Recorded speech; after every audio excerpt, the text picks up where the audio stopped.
Hey guys, welcome to another episode of K9 Legends and Trailblazers. I'm so happy to have my very special guest today, Mr. Shelly Gutierrez.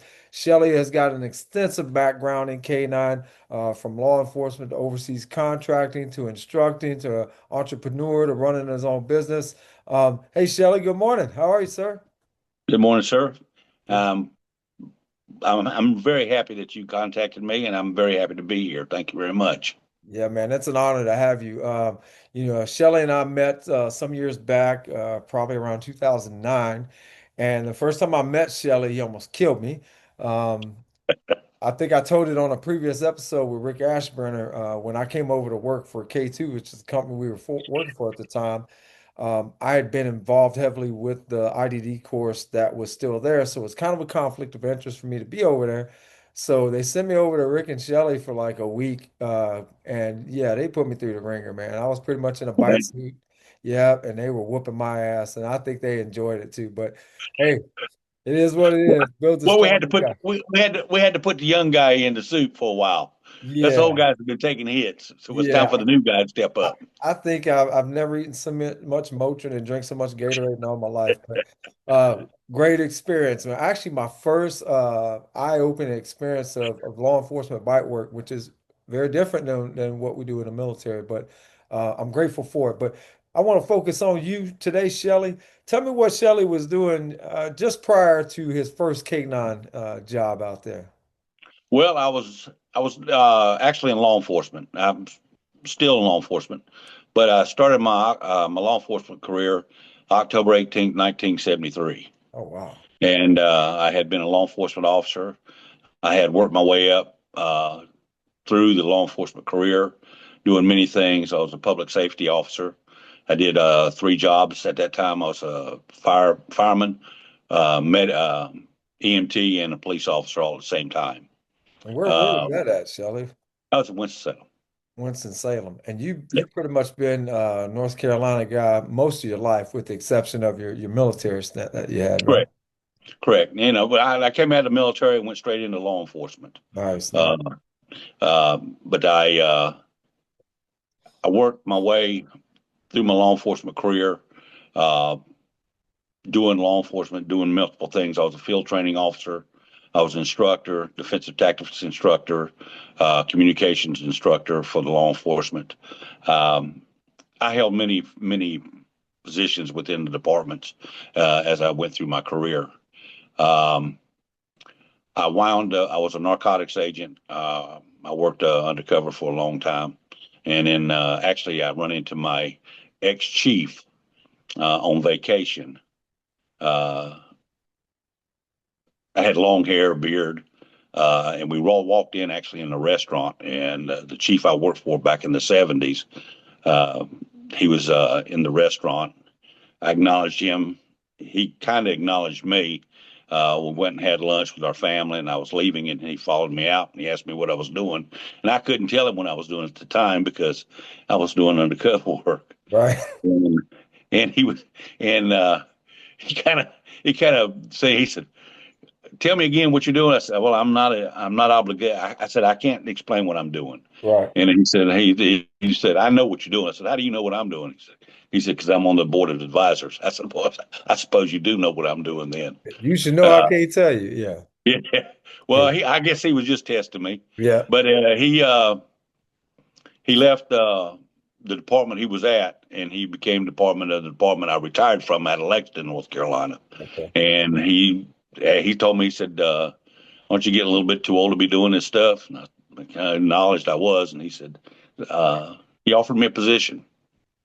And after my undercover work, I came to work for them, and that was in 1986. Okay. So you move on from that. What makes you at some point in your career say like I want to be attached to a leash and a Well, dog with 42 teeth? well, our the chief I went to work for, he eventually retired, Yeah. and the new chief stepped in, and he was making now at that time I was in special operations, and he came around to all the divisions, and he stepped in into office one day and said, I want to start a canine team. I need to know how to do it. Well, he said, I have an open door policy. If anybody's got any ideas, tell me about it. Right. Well, he left, and me and another officer who actually started our program at the PD, we couldn't get to his office fast enough. Uh, we, we, he got me to his office, and he was getting ready to sit down, and we come beating on his door, and he looked at us. He said, "What do you two clowns want?" So, so we handed him our book. Said, "This is what we've been looking at and working on as far as starting a canine program." And we handed it to him. He thumbed through it and he looked at it. He said, "You mind if I take a look at it?" We said, "Go ahead. You got all, as much time as you wanted." And a few weeks later, he came in and said he liked the idea. He said, "Now, how are we going to pay for it?" Yeah. Well, little did he know that we was getting ready to hit some houses, and some narcotic houses and some drug houses and stuff. And our asset forfeiture and what we had returned from that was substantial. Right. And we started our canine program with that. Nice. Nice. And then he said, I need canine guys. So I was selected along with one of the other guys who helped start our program, selected. And then we brought in a guy to do our training for us. All right, got you. So small K9 unit, but you guys got to start it from the ground up. Pretty much the Yes. same story, with Rick, kind of the same thing. And it seemed about that time frame in the mid 80s is when K9 really started taking off in the United States. Ours was at the end of 89 and the beginning of 90. Yeah. So you start working there and when you're working that, are you working a dual purpose dog or narcotics dog? Yes, we we started with dual purpose. Here's the chief's thing. I want a canine program. We got the money now, uh, but I want donated dogs. Right, of course. And he told us to go out in the community and find dogs. Right. So we're out looking for dogs. I went through 12 dogs before I was able to settle on my first patrol dog, and You it was a Rottweiler. yeah, that seemed to be the trend then too. Do you remember that dog's name, Shelly? Yeah, Otis. Otis. Actually, his real name when he first started was Damien, Oh and yeah, we said we want to think we want to stay away from that. So yeah. I left it at my family. We discussed it, and they said non-threatening, non-combative name with a lovable name, Otis. So Otis. we wind up on Canine Otis, That's and cool. the other canine we had was Sam, and then the other third dog that we had, we brought in with our program as well. So we started with three dogs, Hmm. going through our training, and our initial training was 12 weeks. Okay. That's when the department allowed us to go with a full 12-week program. And where did you Uh, where did you end up like where would you go back then for K9 school that for law we enforcement? did in we did in we hired a trainer and we brought him in, sir. We brought him in Okay. house. Okay. Got you. And we started training from that point on. We did all in-house work at that time with the dogs that we trained. And I'm assuming like during that time frame they were both narcotic dogs. They was both patrol narcotic dogs. Yeah, Yes. yeah, very cool. Man, I've never taken a bite from a Rottweiler, but I could imagine they probably take up half the sleeve when they're on. Well, I've never taken a bite off my dog, but Yeah, everybody else who took the bite off of him said his pressure was unbelievable. I can imagine. And I But can imagine the equipment then wasn't that great, you know? no, we did. Um, I was I was learning the canine world, and the instructor who brought us, who was teaching us as well, taught us decoy work and working how to work the dog. And again, it was when he came in, it was his way or the highway. Yeah, We learned his methods, yeah, and his methods was pretty much old school. yeah. We did um, phone book wraps, put phone Heard books about on those. arms and Yeah. wrapped them with elastic bandage, and we did fire hose wraps. Oh, wow. Bite suits wasn't a big thing back then. Right. Um, we had, of course, we had some of the bite sleeves. We had the old barrel sleeves, big Right. barrel sleeves that they come out. So to get a dog to bite, he really had to open his mouth up and put pressure on it. Uh, so we learned a lot of stuff, old school Yeah. per se. Yeah. Uh, so Hey man, you gotta it make was, it work, right? it Yeah. was a lot of hollering and screaming and pain, guts, and glory during And that I time. and I bet you guys didn't even have a doubt that your dog would bite for real. So that's No, a different kind of dog, right? For sure. yeah, yeah, and that's kind of what they wanted. Our chief, again, who started the program, he was scared to death of our dogs. Yeah. He wanted them, Yeah. but he wouldn't come around them. He said, "I ain't been around them dogs." Hell, I don't blame him. You ain't got to worry about a dog being equipment oriented, during that time frame. You know they're gonna buy it. But cool. So, how long do you stay with that canine in that department, Shelly? Well, I retired as commander for the K9. Okay, so that's I was there for 18 and a half years. that's so cool, man. Like it's so amazing that coming from a military background, you pretty much promote yourself out of a job at some point. You promote yourself out of K9, and for you and a couple others I've talked to be the to basically your entire law enforcement career to be able to still be associated with K9 in some way, form, or fashion. That's pretty amazing, man. Well, when you promote, our thing was when you first started, you had to start the program. You had to sign at least 3 years on to start Yeah, out with. I got We you. wouldn't go invest the money into you, and then you decide that this is not it or it's time to leave out.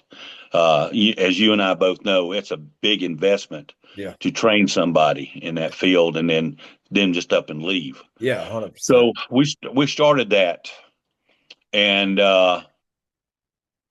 we made a commitment to all our officers, all our guys who came in, because we wind up with six K9 teams, Nice, and then we dropped back down to five K9 teams nice. through my department. And we had a lot of guys who came in and they didn't want to leave. Once they got into it, they did not want to leave. It's a lifestyle. I retired out three dogs. Nice. I Wow. had uh, I had my Rottweiler, and I had another dog that was already on our department. And then when it came time to retire him out, he was with me for 7 years. Nice. And then that was around 9/11. And then when 9/11 hit, I was retiring out K9 Sam, and the department came to me and said, "Well, we want to think about getting an explosive dog." Right. And I said the explosive dog is just a one dimensional. We still need coverage. We still need to back up our officers. We still need to have work. So they let me, and I convinced them to get us let me go in to get a dual purpose. So I handled the first dual purpose patrol explosive dog in the whole county. Nice. And we went around to different places because the department allowed me to do a fundraiser to get the funds for that because I was replacing another dog as well. Right. And so myself and my children, uh, we got one of them electric Jeeps donated to us Yeah. from Walmart, and we had another friend of mine who did graphics, and we graphed it out like our patrol cars. That's And cool. then we got a little remote German Shepherd we put in the seat, and for almost a year we went around and we sold raffle tickets. Nice. We sold right around $20,000 in raffle tickets. Oh my goodness. And back then, that was able to for us to be able to get two dogs Yeah. and our training. Yeah. And the department only had to pay for us to travel to go to get our schooling for the explosive work. Well, that might only get you half a dog today, but Yes, with sir. dog Ye- prices. Yes, sir. But we did that, and then I retired. I retired out, and um, around 2004 So is when I where you go from there, Shelly? Well, I was hired, was recruited to go to Blackwater, and I went to work for Blackwater, and Yeah. everybody says that's a bad name. Well, no, it's not. Everything that we did was above board, and everything we did was for the betterment of our community and for the betterment of the world in itself. Yeah. The contract that I was brought in on was a Jordanian contract. Yep. And we were supposed to train up a bunch of dogs for the Jordanians. And then I was going to take them dogs over and work with the Jordanians and get them spun up. Uh, I'm not sure what happened because that was above my pay grade at the time. Right. But something happened and I got a call immediately. I had started one dog and I had finished him up. And we were just getting ready to get some other dogs in. And they said, We got to send you to Jordan now. So that was less than a week, and my wife and had to drive me to Charlotte Airport, put me on an airplane, and I was gone Mm. from that point on. And I went over and I worked with the Jordanian Royal, the police department, police canines, the Royal Guard, Yeah. which security protects royal family, the sentry dog teams that protected the palaces, and some the 71st, which is some of their special ops guys. Our program at that time was just to go over and introduce them into some of the canine work that we were doing Yeah. and to help them. They wanted to have their own trainers. So we went over to do a train the trainer program. Okay. And I had a trainer that was brought in from the Netherlands, Fred, who was an excellent guy. He was a canine handler, law enforcement, military guy, and spent many times deployed with dogs and stuff. But he and I got together and we met with our POC, point of contact there, and we started working with those guys. And we actually set up a train to trainer program where we took some of their personnel and we taught them how to be trainers, how to write programs for training, how to instruct their handlers in training, Yeah. and we started working with them on that. We had to go out and do a few missions.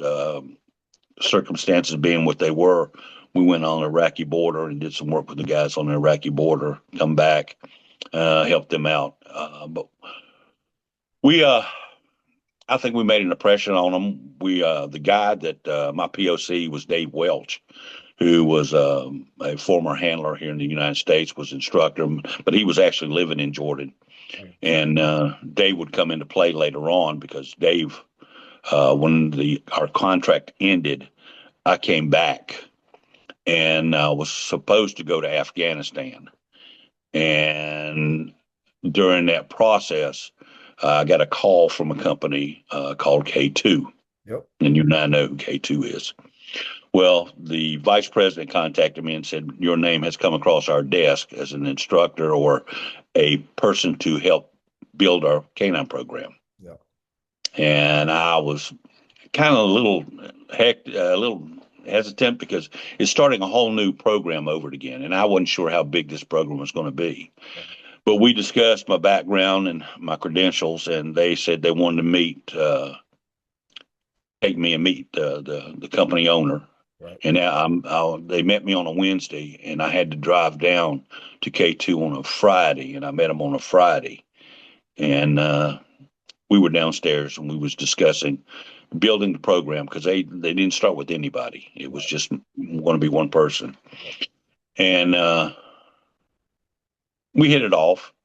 We got to exchanging numbers for what I was going to be paid, and I wind up taking the position as canine. Well, started out as canine director, program manager, business development, all that stuff that goes along with it. And so I started working with them. During that process, while we were doing this, we had a contract with the Dev Group. Yep. And Rick was contacted to go on the group, and I mean, I think he was contacted, but I think he didn't go on that project. But we had five others that we brought in on that project, and they were sent over as instructor trainers with the Dev Group, and those guys would work train dogs, and they would deploy with the Dev Group guys, work them up while they were on mission. If once everything was okay and we had any problems worked out, they would come back and they would help pick up some more dogs and get them ready for the next deployments. Uh, and one of the contacts I had was Dave Welch. Dave Welch was the guy that had the contract in Jordan. He came back because we got him to come to work for us with the Dev Group, Right. and he was with us for a short period of time. Well, we started building the canine program. I started reaching out to local agencies, trying to get some contracts and get some training in. We didn't have any kennels at that time. Right. We we I was working out of a cubicle. Yeah. Uh, and so I was going, and I was actually going to some community colleges and instructed the community colleges, and the company was making money off of that. Um, that started coming around, and that started picking up, and there was some other developments that came in that they wanted, and then I was contacted and brought in and said, we want to work on the mid program, which is the same one that you came in on Yep. later on. And I said, and they wanted to write to it. So we developed our teams and we started writing to the mid program. And we still had the dev group guys that I was making contact with them and going and see them while they were working the dog teams with the dev group. And then also doing my law enforcement stuff, going out and teaching and instructing some of the law enforcement classes. Well, I think it was about a year and a half, maybe two. I think it was about a year and a half. Dave Welch left us and went back to Jordan. Matter of fact, that's his future wife was still there, Right. so he moved back to Jordan. That left a hole in our contract because we didn't have enough people there. So I was my bosses called me and said, "You're the only one qualified. We need you to go to meet with the guys at Dev Group and fill that spot. And oh, by the way, we want you to continue doing your job here." Yeah. And I said, "Oh, okay." Yeah. So myself and the guy by the name of Chuck Magnum actually drove to Yeah. Virginia Beach, and we were actually having dinner because I was supposed to meet the head shed the next morning, and we were having dinner that night. And the phone rang. He said, "Yes, yes, yes, I'm on my way." He hangs the phone, looks at me. He says, "You're on your own." I'm going, "What?" He said, "We won the mid program." Yeah. I said, "We did." He said, "Yep." He said, "You're on your own." Yeah. I said, "Oh crap!" So I had to go in and meet the head shed by myself, and then he went back and he started the operations on getting the mid program stuff. And then he called me and said, "We need to start finding people. We need to start hiring kennel staff. We need to hire this stuff." We didn't have a kennel. Right. Um, so they found a temporary kennel that had a few places that was available, had a few kennels and stuff like that. I believe it was an old hunting lodge or something Yep. like that, or it was Hmm. a that we started out with. Yeah. Um, so I went the next day and met the head shed, and I walked in, and they brought me in and they introduced me to all the dev group guys that was there, and all of them is like anything else. Who is this guy coming in? And they want to know my background and some of my credentials, so I had to give them my credentials and started working with them. And again, training up dogs, getting them ready for mission, having dogs imported to us that was getting ready for deployments and mission. And those were dual purpose explosive dogs Right. that we were training up. And so during the day, I would work with those guys. In the afternoon, I'd do the mid program and make calls to people and try to set up stuff, try to get kennel staff, trying to get all the things lined up for that. So I started calling people that I knew that were explosive guys who knew how to put odor in dogs Right. with explosives. So that was pretty much my end of it because I knew guys that I could trust in Right. putting those odors in. Well, Wow. we brought in a guy by the name of Dave Jensen, and Dave was a retriever Oh guy. yeah. Yeah.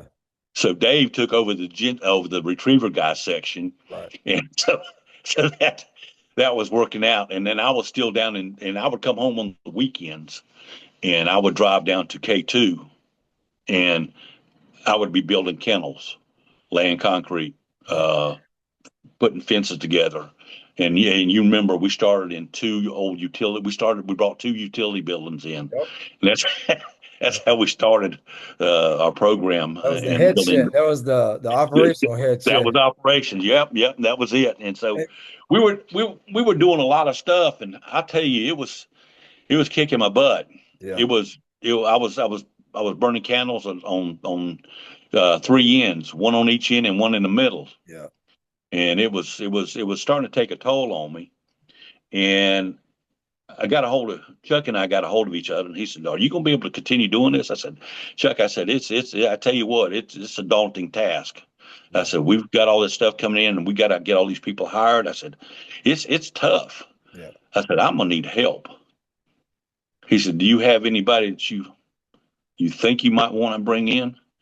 I said, well, there's somebody that I trust. I said, I trust him with my life. I said, if I had a program and if something went down or if something happened, I said, that'd be the person I wanted. I want. Right. And he said, well, who is that? And I said, that's Rick Asherbrenner. Hmm. He said, who? I said, Rick Asherbrenner. Yep. And so I talked to him about it, and I called Rick. I said, are you retired yet? Yeah. No.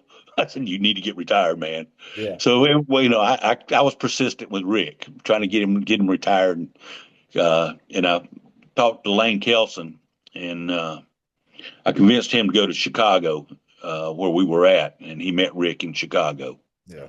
and brought Rick in shortly thereafter. Um, and so that stuff kind of was turned over to him a little bit, Right. to let him run it, and then I was in Virginia Beach, and I get a call, and Rick called me. He said, "What in the world have you got me into?" Yeah. I said, "What's the matter?" He said, the older guys want to kill the trainer guys, the retriever trainers, and trainer retriever trainers want to kill the older guys. I Yep. said, I Yep. said, you figure it out, you work it out, you good at Yeah. that. So And that, on top of that, y'all still doing bike dog work too. we were doing bike. We was able to pick up a few contracts. We Yeah. got a contract out of Mexico Yeah. that we had to go test some dogs, bring some dogs in, and we started testing them. Well, by that time we got another guy we was able to bring in to take my position in the dev group. So I rotated back to K2, Right. and we were going to work on that program because then Rick was having to leave not only the mid program from time to time, he was having to go down to Texas Yeah. to work with the teams out of Mexico Right. because we had to bring them in. I remember. And that turned into a nightmare because the cartel had found out that these guys was getting ready to come in and they were waiting on them. So Yeah. we had to fly these guys we had to reroute these guys to come in to different locations. Yeah. They left one handler back in New Mexico, and he was uh, working a contract, and we got a call, and he's franticing, and we said, "What's going on?" He said, "The cartel," because they was actually at a depot, and the cartel had come in and overrun the depot, and Yeah. he went into hiding with his dog because they were looking for him. Right. And so we're telling him just stay hidden. So we finally got him out and we hid him at another location for a long time before we could bring him back. And then the other guys from Mexico, we finally got them back in. And like I say, Rick and I were working the dogs. We were actually training the dogs for the that contract. He and I would go out. We'd get our dogs in the morning. We'd disappear, and everybody called us the special children Yeah. because we'd come in and get our dogs in the morning, we'd disappear, and we wouldn't come back till that afternoon. Yeah. And poor Roger Moore, who was the VP at that time, Roger, we left one morning, and Roger came up. He showed up at our training site, and we were using the old waste treatment plant, Hmm. and we were in there, and Rick would take three dogs in a suit and I'd deploy the dogs and work the dogs. And then when Rick would come out, I would get in the bite suit, and then Rick would come in and work the three dogs, and that's how we rotated out. Right. Well, it was a banging on the door, and we hollered, "Dogs out, dogs out, dogs out," and we just said, "Stand by." So, and Rick was in the suit. I come out with the dog. I'm sweating. Load the dog up. Rick comes out and he's drained. He's sweating like crazy. I think it was his third dog. Right. And Roger walks over to us, and Rick's taking some water, and we looked at us and going, so what's up, Roger? He said, well, I tried to call you guys, and you didn't answer your phone. I said, well, we don't have service out here. He said, I realized that after y'all disappeared. And he said, I saw the direction you was going. I thought I'd come down and talk to you a minute. He said, I was going to chew your asses out. He Right. said, but I didn't have the heart after seeing what you guys were doing. He said, he said, y'all are sweating your ass off. I said, yeah, we are. I Yeah. said, we don't have time to talk to anybody. Because Yeah. we didn't have much time in between things. We were running, a constant Yeah. thing. Well, one day when we came in and we had two young apprentices that was assigned to us to help us with the dogs at the kennels and stuff like that and go out and then learn some stuff that we were doing. Well, Yeah. They come in. They said, "Y'all were told y'all were special people." It was a big responsibility to do everything that we did. Yeah, Was very proud of our teams for the mid program, yeah, the people that we hired, yeah, that we brought in on those. Um, one of them guys that by the name of Rick Cicero, yeah, and I hope you get a chance to meet him sometime later on yeah. because Rick's special. He's a special guy. Yeah, we Uh, met briefly before I think when I got there, he was already deployed. And yep, then I met him briefly when he came back when he was doing some after action reports. yep. And then he had taken off to go work with another contractor. Rick came to us. He said, "I need to go back." Yeah, I said, "Rick," I said, "Man, we can't send you back. We got people on rotation already." right. Well, I need to go back. I said, "I understand and I appreciate your dedication to the program, man. But Yeah, we already got people." He said, I need to go back, man." yeah. Because Rick was when I hired Rick. Rick was a Virginia State trooper, and when we was all doing NAPWATA, and I'm still North American Police Work Dog Association, I'm still assigned to those. I'm a senior master trainer with them Yeah. in patrol, narcotics, and explosives. But Rick was a state trooper, and Rick got his knee blown out by a bite dog, Mm, and it ended his career as a trooper. yeah. And Rick was a former Green Beret, and so he took a job, and he was down in Louisiana training Delta groups and Rangers, I believe, when I called him. And I said, "You know what, I'm looking for odor imprinters." He said, "When do you want me?" Yeah. And he came to work for us. But going back and doing what I'm doing with the program, I enjoyed my stay. I enjoyed the time I had there. I met some wonderful people. I met some good people. Um, Not to say that we didn't have our problems. We Oh, of did. course. We were growing. We were filling out positions for everybody. Yeah. Um, I had a wonderful time. Yeah. Um, I got to meet you. I got to meet some of the other people that we were there, and I still have contact with a lot of people from Yeah. time to time. Yeah. Um, It but was amazing to watch, Shelly. If you take two K9 disciplines like that and you put them together, you're always going to have some of that friction. But at the end of the day, and I was on the receiving end of it in Afghanistan for two tours. yep, At the end of the day, that product worked, man. That they saved lives. They found IEDs. Um, so it was all worth it in the end. But if you just think about it, you think about a field trial dog going out to retrieve something, and then explosives guys over here going, "Don't retrieve anything," right? So to right. try to figure that out to put the group together. And I remember there were a couple other guys that were with that imprinting group, and I think it was Steve Peak and Terry Jones. Um, Steve Peak, Cherry Jones, John Grimma, Grandma, yeah, Grandma. John Grimma from Canada. Yeah, yeah. Yeah, I'm setting him up on an interview, man. Um, Cool.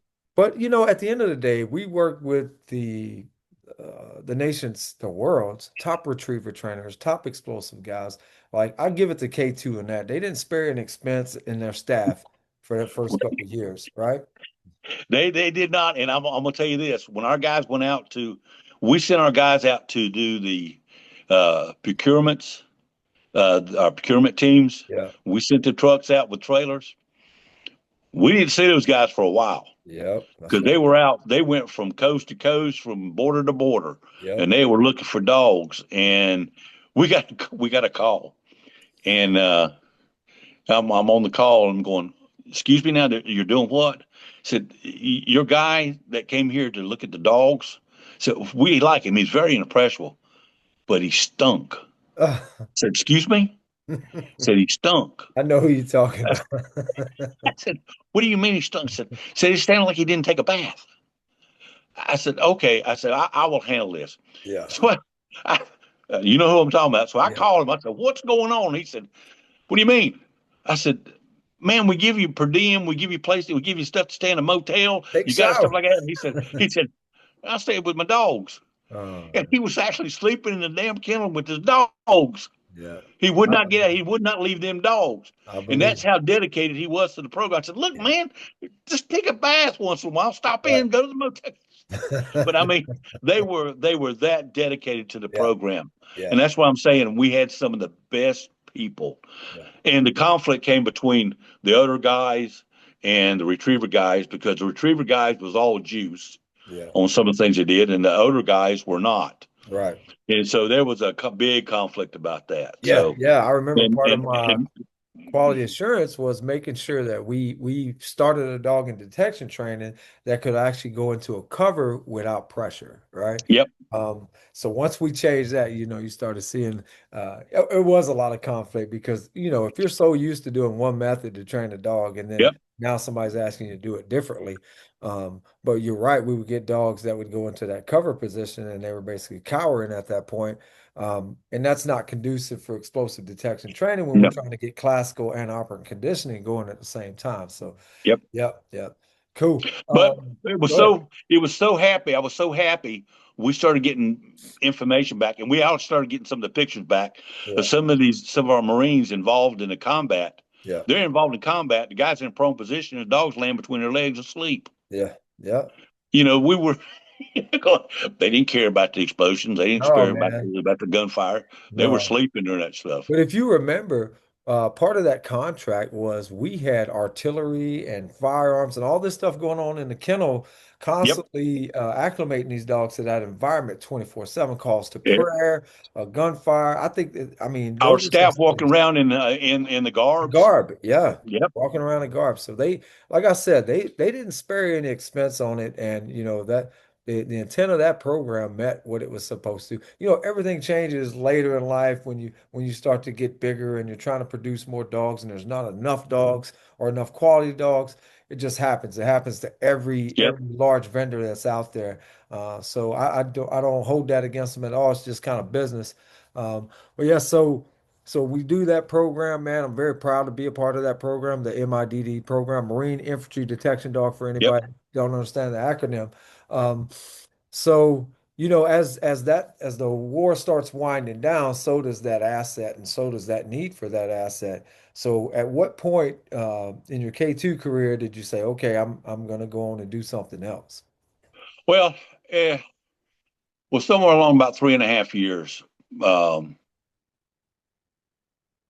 things started winding down for me. Yeah.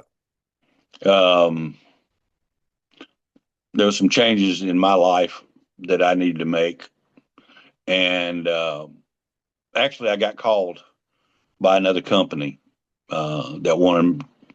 They recruited me to go to Iraq for them, Okay.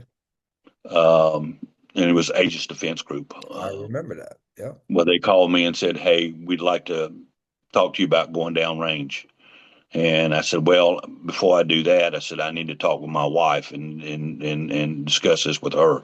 Yeah. So we had a long conversation, and they made it worth my while about leaving K2 and then going down range. Right. So I wound up going to Iraq, started in Baghdad, picked up my teams there in Baghdad, and I got to select the teams that I wanted to work with, the dogs that I wanted to work with.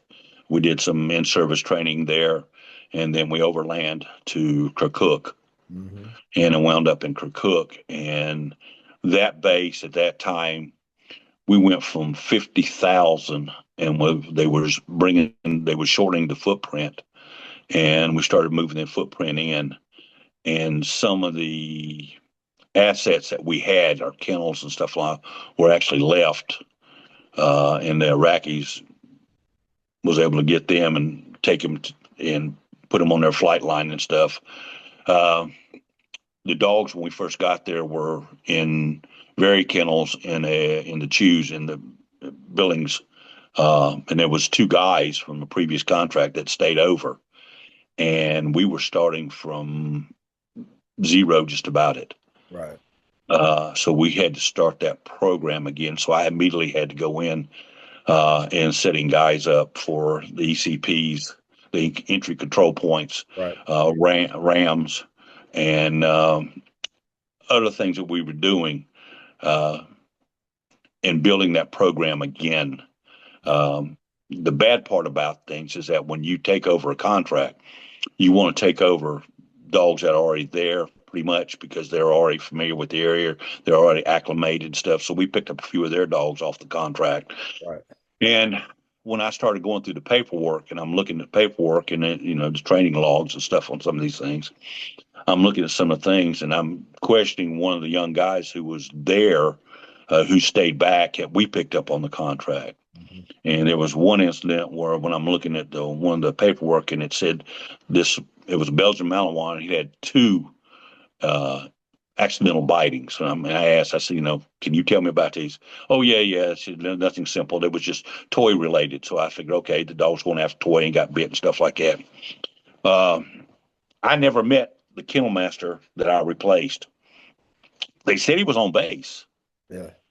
And every time I tried to meet him, I couldn't find him.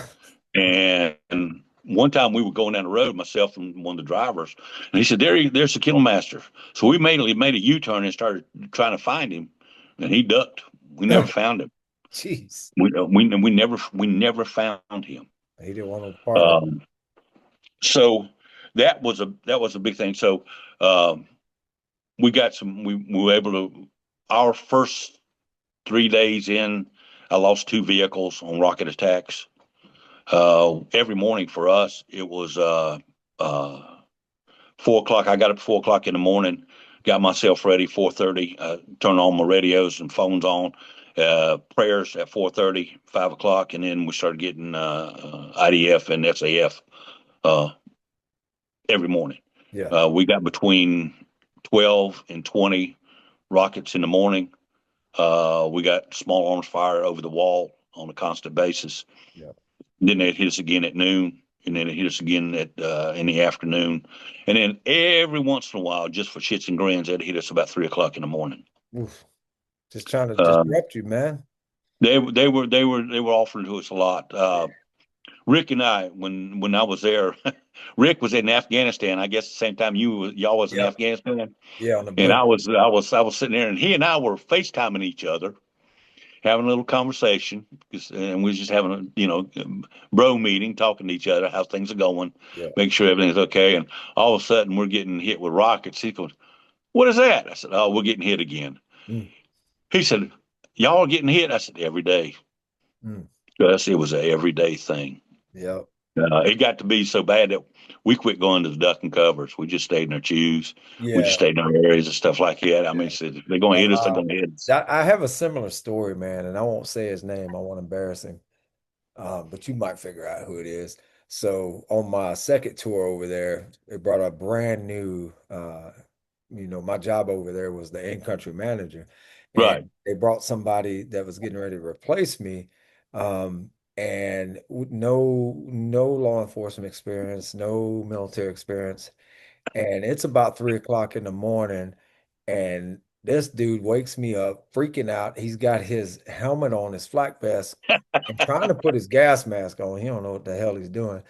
He's like, get up, get up, get up. I'm like, for what? He said, the sirens are going off, rockets are coming. I said, if it don't fucking hit me, I don't care. Don't fucking bother me again. Go back to sleep. So, so, so yeah, I can relate, brother. I can relate. Yeah. At Yeah, some point, you I mean, that just, was. yeah, at some point, you just go, I'm done, man. Like, Well, I had a friend from Rayathon, and they did all the radar installations yeah, in and around the bases and all. And they maintain all the stuff. Well, I run into him at the DFAC one day, and he said, "Hey, man, I've got about 200 ballistic plates, ballistic sheets out there at the radar installation." He said, "I don't think anybody knows they're out there. If you want them, you can go get them." yeah, So I went to met with our Air Force counterpart, and I said, "Can I have a K5?" yeah. So they give me a K5. Well, I got the forklifts on it, and I went out there and got them. And I lined our chews, the Nice. roofs, the sides, and stuff, because we'd go sit at. And here's the bad part about our area: is the Kurds and the Iraqis were fighting each other, Hmm. and we were in the middle. Right, They would shoot over our base at each other, right. and we'd actually sit on top of our chews and watch the rockets Yeah. and watch the firefights over, from the top. I got to see my first. We wasn't sure what it was. We was sitting outside, and we heard this odd sound in the air. Hmm. I mean, it was like a pissed off bee. And we're all looking around trying to figure out, and one of the guys pointed out, he said, there's an aircraft. And we looked up, and it looked like a little Cessna. Yeah. And he was making rounds up and down, up and down. And all of a sudden, he took that thing and went straight up. And it was straining to get to the top. And Mm, then all of a sudden, it pointed straight down. And it picked up speed to come down. And he fired a rocket out from underneath it. He had mm. a rocket pod. And we're all looking and going, what the hell was that? Right. And then we get the information that they fired their first rocket. Oh, congratulations.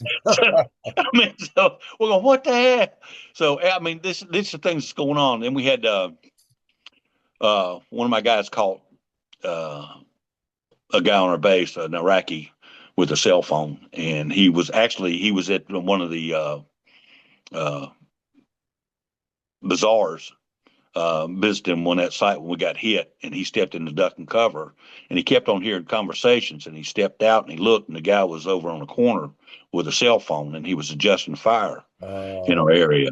mhm. So he took care of him, Yeah. and then called me, and I went down there and we loaded him up in the back of the truck, and we brought him back in, and we turned him over to the base commander.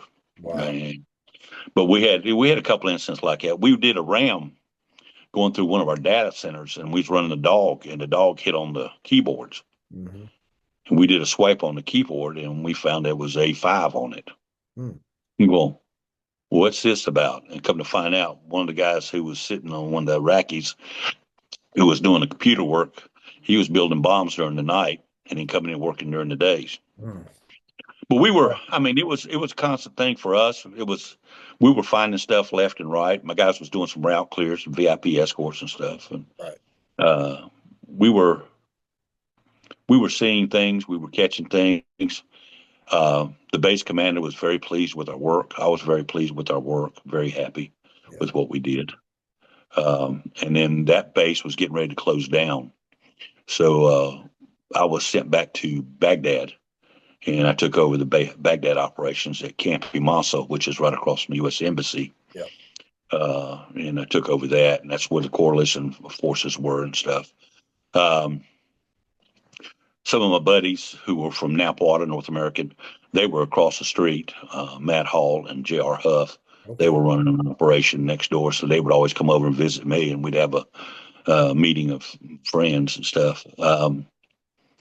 My site manager for my place in Kirkuk told me, he said, you know, I'll be happy if you know, if my next base, if you're there, I'll be real happy with you. Yeah. Well, come to find out, I didn't know that, but he's the one that took over site manager in Baghdad, and he's the one that asked me to come to Baghdad, and I didn't know I was getting rerouted to that location for that reason. Well, that's good. That's a good thing, man. Well, I had fun, like I say, and I had, and I can't say enough for the people Yeah. that I had working with me. I don't say working under me; they Right. worked with me. Right. Um, I met my guys every morning. We had breakfast together. Nice. We cleaned kennels together. I was out there with them after one. Now I go. Let me go back to Baghdad one day. I mean Kirkuk. In one day, we'd been hit 18 times that morning. We got one of our communication centers knocked out. So I went and checked on my guy. On the way out to meet him, I'm passing another canine guy from the Department of State. He's walking across the field, and he gives me a hands up, and he's walking across, and I pass him, and my truck starts violently shaking. And I can't figure out what the heck's going on with my vehicle. And it quits, and I keep on going. I get down, I check on my guy. Everything's okay. I'm on my way back, and I get a call, and they said, you need to go to this coordinates on the base.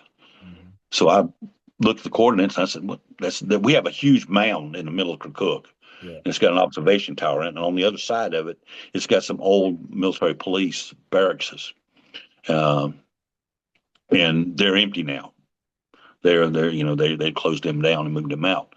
But I said, no, that's just right around the mound. So I eased around the corner, and there's fire department. There's force response. There's people all everywhere. So I go walking up, and I go to the site manager. I said, what's going on? He said, you called in a dirty bomb or Mm. dirty rocket. I said, Mm. or a rocket. I said, I didn't call anything. I said, I was on my way to check on my guy that we got hit this morning. Yeah. He said, no, they said the kennel master called in. I said, no, we have another one on base. Right. I said, matter of fact, he's sitting on the other side of this big hill over here. Yeah. He said, well, go check on him, see if he made the call in. So I go around a corner and he's sitting on the side of a hill and Mm. he's got his elbows on his thing. He's got his head tucked down. And I pulled up next to him. I said, Jimmy, I said, they said I called in a rocket. He said, oh, no, it was me. Mm. I said, we have a rocket come in on us. He said, oh, yeah. He said, you know, when you went by? I said, yeah. He said, you feel the earthquake? I said, no. I said, I guess that's the reason my truck was all over the thing. He said, Yeah. oh, yeah. He said, we had an earthquake. He said, and by the time you got by me, a rocket came over our head about 40 feet and went on the other side of the mound and impacted. Oh, He said, it gee. didn't detonate, but it impacted. Right. So we plotted the area, and he goes in and they send a guy in, and the OD guy finds it, and he's removing it, and it sprays him. Oh, shit. So we're thinking sarin gas now. Now everything we shut everything down. We run everybody out of the base, and then they left our dogs in the kennels, and they made us go to the DFAC. So I told the guys, I said, we're gonna get our dogs, and we're trying to get out the door, and they're trying to stop us from getting out the door. And we said, no, we're gonna get our dogs. Right. So we bum rushed the guy and we pushed him out of the way, and we all left and went and got our dogs. We brought all our dogs back to the DFAC. And the colonel come in, he said, boys, y'all can't be doing that stuff. I said, Colonel, I said, you don't understand. I said, no dogs, no work. They shut our base down because Right. everything comes in, everything goes out. We take care of everything. He Right. said, well, I guess that I got a nice letter of commendation from them for the work that we did and from him Right. on that. So Nice. So you get over to Baghdad, and this is still with Aegis, right? Still with Aegis at this point. yeah, So H defense group. Yeah. where do you go from Aegis? Because I know you moved Well, around a little bit more. well, when I was doing that, I had been there for a while. We building the program. I get a call from the guy that hired me. It's Paul Hammond, Yep. and then he says, "What are you doing?" I said, "Well, I'm due to rotate to go out, go home for vacation." Right. He said, "You need to put your letter of resignation in." I said, "I'm being fired." He said, "Kinda." Kind of. I said, "What do you mean, kinda?" He said, "We're going to go back to the United States and we're going to open up a canine company." I said, "Who is we?" He said, "Me, you, Jimmy, and Elaine." Yeah. I said, "Where we open this company at?" He said, "We're going to go to Alabama." Mhm. I said, "Oh, okay." So I went home November the 27th, Mhm. and I had to report to Hurtsboro, Alabama, Yeah. December the 1st Ooh. of 2013. So I had just a few days home, and I drove to Alabama. And I pulled up, and we're at this old Southern plantation. And I meet Paul, and he said, "This is our base of operations for the time being." And we started our company, which was called iK9 at that time, at that facility, and it was just four of us. Wow. Uh, and they had some kennels, but those kennels, all those dogs that were in that kennel, were boar dog kennels. They're hunting boar, Yeah. and so they gave us a part of their facility to start our operations. And so myself and Elaine Carter, who was there, we began stripping it down and tearing it apart and doing sanitizing, cleaning. And the guy who was running at the time was looking at us going, "What are you doing?" So we're cleaning our kennels. He said, "Y'all are that specific?" He Mhm. said, "Unhealthy dogs don't do us a bit of good. Right. Our dogs, if they're not healthy and they're not out making money, or they're not, we can't send them out to do our job, it does us no good." So we stripped our stuff down. Well, the guy who owned the property and all, he come down and see what we were doing. He looked over at his kennel hand and said, "How come our kennels don't look like that?" Got that boy in trouble. So he started cussing us. He said, "You don't know what y'all got me doing now, damn." So Yeah. every day we're out cleaning kennels. He's over there cleaning kennels. He said, "I can't believe y'all have me over here doing this." He Yeah. said, "We were just running boar dogs. That's all we were doing." Right. No, that's hilarious. So I love it. we started that there at that location. We got a contract. immediately, and I got 20 dogs in from the UK, all Springer Spaniels, and we started training those dogs up because we had a contract Right. uh, for Iraq for a mining company. And while we are developing that, and we had been there for I think about 6 months, and we got a call from a company or from a group, Auburn's Canine Program. They Yep. wanted to come down and see. They wanted to come and see us, see what we were doing, and see how we did things. So they came down and seen us. They invited us to come down to Anniston, to the Yep. old military base and stuff, Hmm. to their place and to look at their facilities. So we went down and visited their place, um, and somewhere along the line there was an agreement made that we would move our operations to that location Yep. because they had very nice kennels. Right. They had all the sound systems, the uh, very nice kennels, flushings, water, everything we needed. Very new stuff. Sound systems for what we wanted to do with our dogs. So we moved our operations there, and we helped them with some of their work, and they helped us with some of our work. They were great at imprinting dogs. Yeah. So we started that, and I started as one of the program managers, uh, working different programs that they had. We had some law enforcement programs. We started training dogs for law enforcement, started instructing and training and teaching, and then we had some other contracts that come in, um, statewide and in foreign wide. We had teams that we picked up some contracts, um, that were going back over to Afghanistan and to Iraq. Right. And so there was a big discussion about dogs going out, that some of the dogs that had not from our program but from another program, they were having issues with them. Handlers they were having issues with. And so in the meantime, the company uh, got with AMK9 personnel, and we bought out AMK9. And then we bought Southern Coast K9. Oh. And we bought out a couple other programs. And we went from 4 people to several hundred people in a matter of a couple of years. So when that Uh, happened, they ended up keeping the AMK9 name, right? what happened is they wanted to keep the AMK. They said it was known, that Yeah. everybody knew the name. Well, I did not want to change the name. I liked our name, IK9. We were Right. up and coming. We were making a name for ourselves. Yeah. Everybody was starting to come to us. They were starting to see us. They liked what we were doing. And at that time, kind of AMK9 kind of had a negative name to it because some of the stuff that was going down overseas, some of the dogs, and I hate to say this, but some of the quality Yep. had deteriorated because they was just throwing teams out. They was just trying to make manpower and stuff, and some of the dogs, Hell, and we were Shelly. seeing, Yeah, I saw it firsthand in Afghanistan, man. I saw and third country nationals working dogs. yeah, Uh, and some of the things we were seeing, man, it didn't sit right for us, yeah. and we didn't like that, and they finally changed over the name to AMK9, Yeah. and we went with the program, and then we started getting other programs, and then uh, again we started growing, and then I made another call to Rick, Yep. and I got Rick from K2 to come to work for us for AMK9, Yep. and then he come over, and he started taking over some of the positions as well that I had. And that leave me up some positions on some other things to do. Yeah. And then he and I were put in charge of the teams that were going to be deployed, Yeah. not only the canines but also some of the handlers. Right.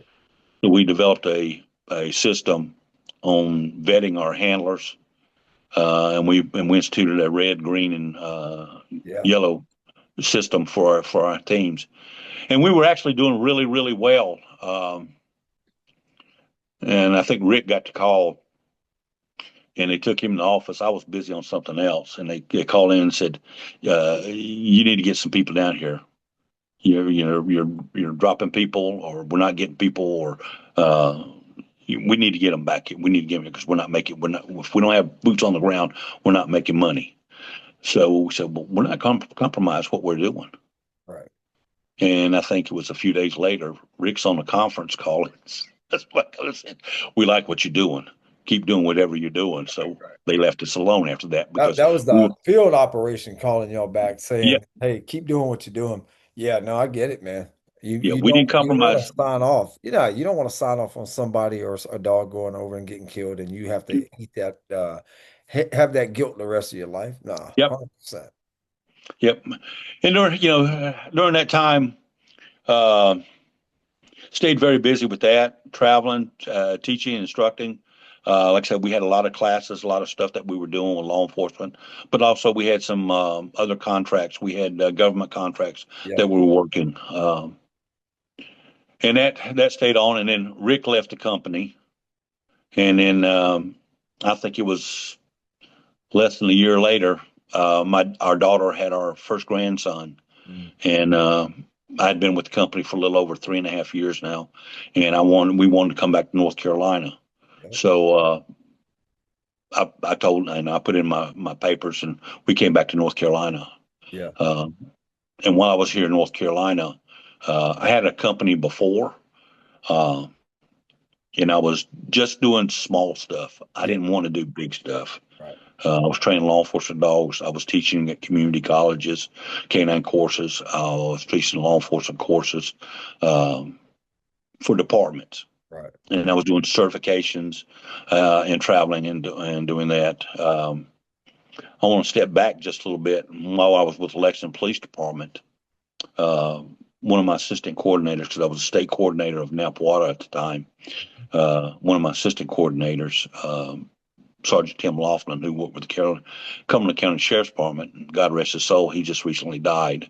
But he was a good friend of mine, and one of my dogs was stabbed in the line of duty. He was stabbed 4 times man. and survived and continued to work till he retired out. But we had one of his dogs had been injured as well. And at the time in the state of North Carolina, the only thing we could charge anybody with was cruelty to animals. Right, And we didn't feel it was right that our dogs, our patrol dogs, our partners and stuff, we had no way to recoup or to protect our dogs. right, So we started looking around, and we found Senator Tony Rand, who was at the Cumberland County Fayetteville area, and we got to talking to him, and he took up our calls, and he started writing a bill to help us protect our law enforcement animals. And then he said, to do this, guys, you guys need to go and talk to your representatives. So myself and Loftman went to Raleigh, to the Capitol, and we met with every senator and every every judicial official that we could find, and we pled our case to them about enacting this law to protect our dogs.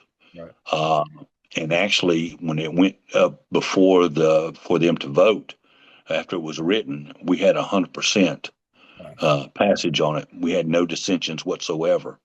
right, And we actually, this was around 2000 that he and I was able to enact a bill that protected our law enforcement officers. It was actually taunting, teasing, harassing law enforcement officers, but we also went on to include assisted living animals.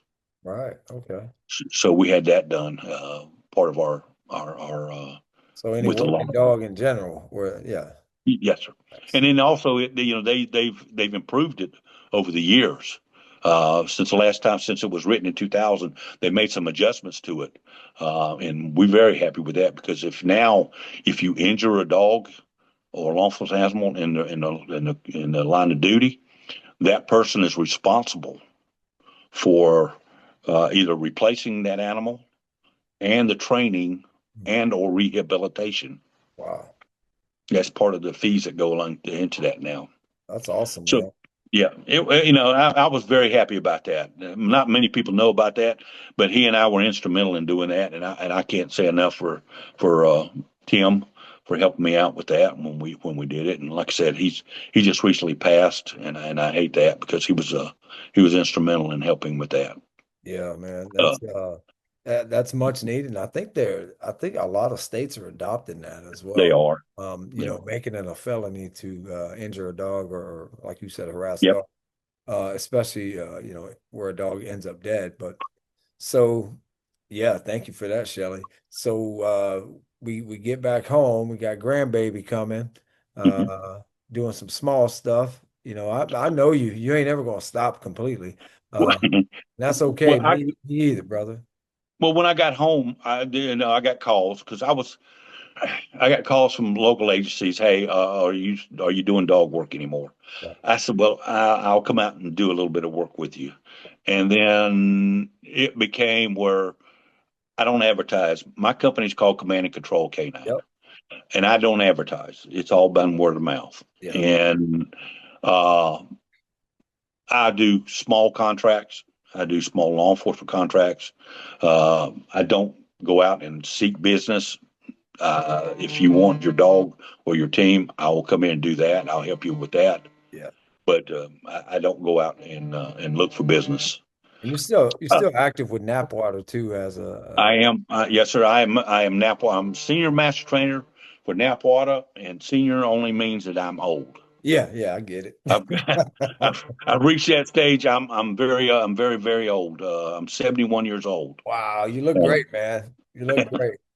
You look well, I great. appreciate it, but Well, I've been, like I say, I've been with this organization for a long time, since actually 1991. yeah.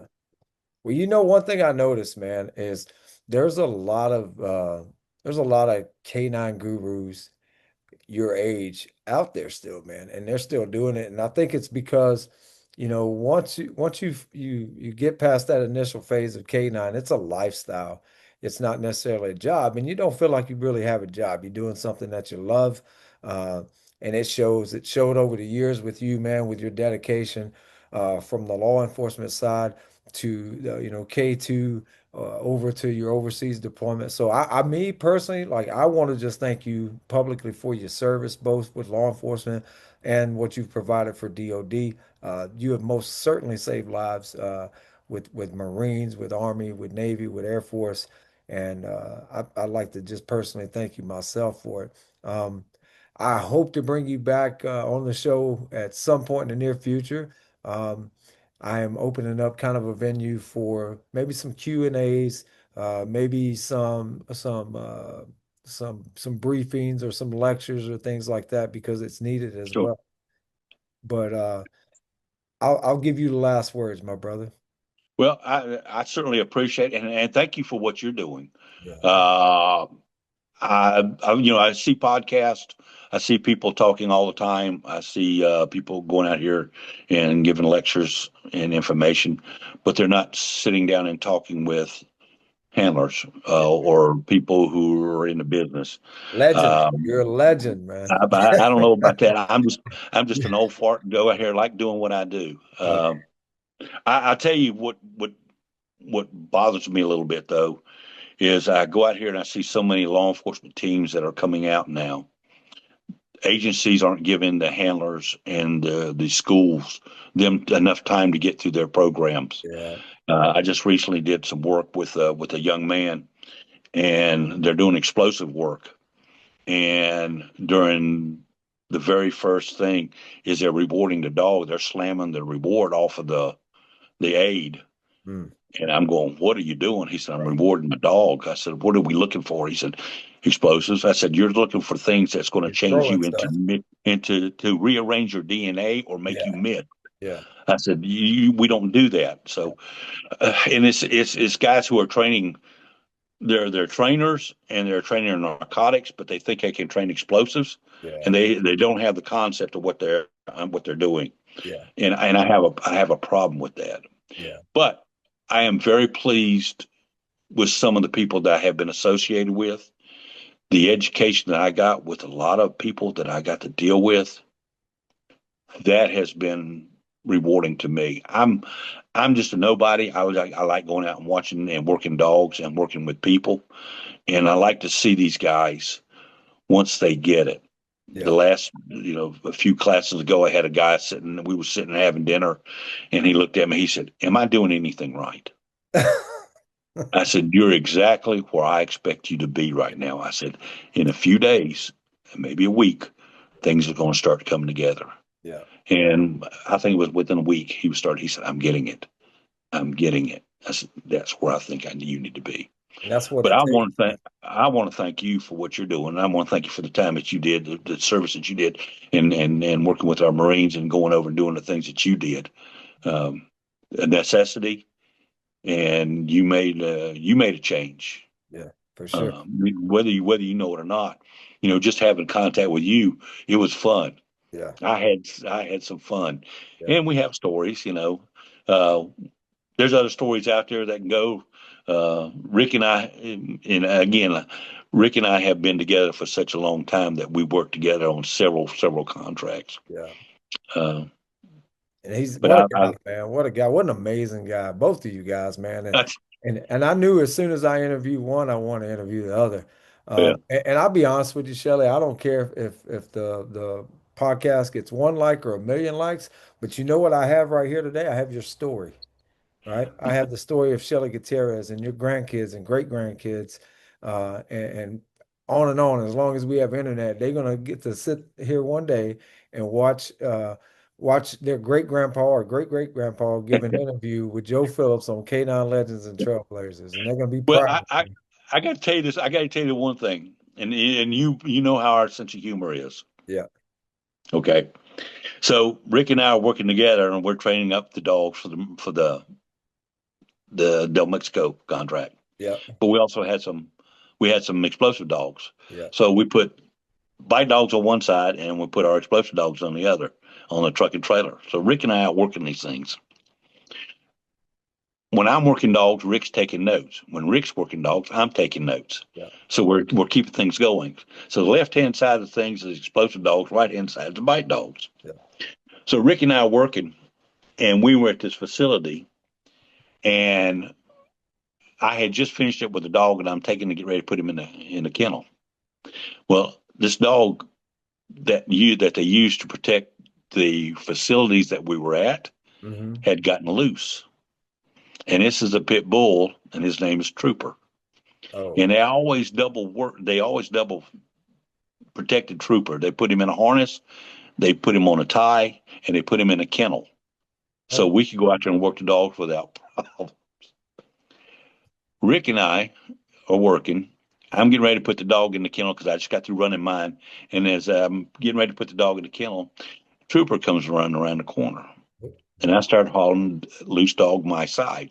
oh, Rick's on the other side of the truck, and he starts hollering, "Hey, hey, hey, hey, hey!" Well, I'm going to throw my dog up in the bed of in the cab because that's the closest for me to get to and right, not worry about this. right. Well, the dog breaks and goes to Rick. Mm, Well, I'm still trying to get my dog in the kennel. He's have not having it because he's seen this other dog out. right. Well, and you probably remember the dog. Remember Kubo, Yep. the big Shepherd Mallee mix? Yep. Okay. Well, Rick, Rick fed that dog, that pit bull Trooper, his pad. Well, Yeah. the dog ripped it out of his hand and took off running and come back around my side. Well, I'm backing up, trying to keep Kubo out of engaging this dog. When I'm still doing reverses, I'm backing up, spinning. Yeah. Well, Trooper grabbed me by my right ankle Mm, and snatched my leg backwards. mm, And then he readjusted and caught me at the back of my calf. And mm, he locked down on it. mm. And I hollered at Rick, "Hey, Rick, this dog's got me. Come and get me, buddy. Come and get me." Well, I released the pressure on Kubo. Kubo reached around and got Trooper on the head. Yeah. So I got this dog attached to my leg, and Trooper attached to him. So we're running around in circles. Jeez. Rick comes around, and he gets the only thing that's left on that dog is a belly band from the harness. Oh, So, jeez. so Rick hooks the belly band with his fingers and does a lift on him, and the dog spits. Well, I finally get Kubo off of Trooper Yeah. and run him to the kennel. Well, Rick's backing up, spinning this dog around, trying to keep him. And Rick's, "Oh, Yeah. brother, come over here and help me. Brother, come over here and help me." Yeah. And I said, "You hold on to him." He said, "I ain't letting him go." Yeah. So I grabbed my lead and I'm running over there and I tried to lasso him. Well, the dog ate my lead. Oh, jeez. So I said, "What the hell?" So I ran and grabbed another dog out of a kennel and I tied him off at the back of the truck and I grabbed the very kennel that we had on the back. And I'm running at Rick. I'm hollering, "Spin him towards me. Spin him towards me." Yeah. Now, you got to understand, this is all this shit's going on while we're there and it's chaotic. Yeah. So Rick spins him and I scoop him in the kennel. and we get it stood straight up. And I look at Rick's fingers, and they're wrapped up tight, Mm. tighter than a rubber band around his two, and they're now black. And I'm Oh, thinking, wow. I'm getting ready to glove his fingers when we Yeah. get his fingers up. So I said, "You got to get him off, Rick." Rick's bouncing, trying to get him off, get him off, get him off. The dog finally comes loose and drops down in the kennel. Well, I slammed the gate. And when I slammed the gate, it went inside. And Oh, that dog gee. looks like a piranha coming up at us. And Rick says, "What are we going to do?" I said, "I don't know." So we're sitting there looking at. So I grabbed a very kennel and I shake it violently and I disoriented the dog. And he reached in and pulled up the kennel, the gate, and locked it. As soon as that thing locked, we looked at each other. We both fell down and just started laughing. Oh, man. He Well, said, "We should have had a video camera when yeah, this happened." that'd have been hilarious, brother. That'd have It been. would have been, but the bad part about it is there was a mechanic who was 2 cars away working on a car behind us who saw that dog, jumped inside that car and shut the door and He didn't say nothing to nobody. he wasn't coming out there. I don't blame him. No. Cool, But man. that Rick and I have been to too many things together, Yeah, and man. he is so much fun. I But I'm got gonna a couple. recommend, Go ahead. I'm gonna recommend you to a young man. Again, like I say, Rick Cicero, if you get an Oh, yeah. opportunity to talk to him. Yeah, 100%. Put me in contact with him, man. I remember Rick vaguely. I remember, some things happened to Rick, but Rick's definitely a guy that I wanna have a conversation with. All right, my He has man. he has a story. He does, and I want to tell it, man. I appreciate you, my brother. Thank you for coming on. Um, Thank you. I ever get up your way, I'm coming to visit for sure. I got about seven Please. kids now, so I don't get to leave too much. But yeah, man, I'm definitely coming to Well, see you you. you got an open door and you got a home. If you anytime you need when you coming through, buddy. I appreciate that, my brother. You take care of yourself, and we'll talk soon. All right, brother. Take care of yourself, and I appreciate the opportunity to speak with you. Of course. Thank you. You're welcome.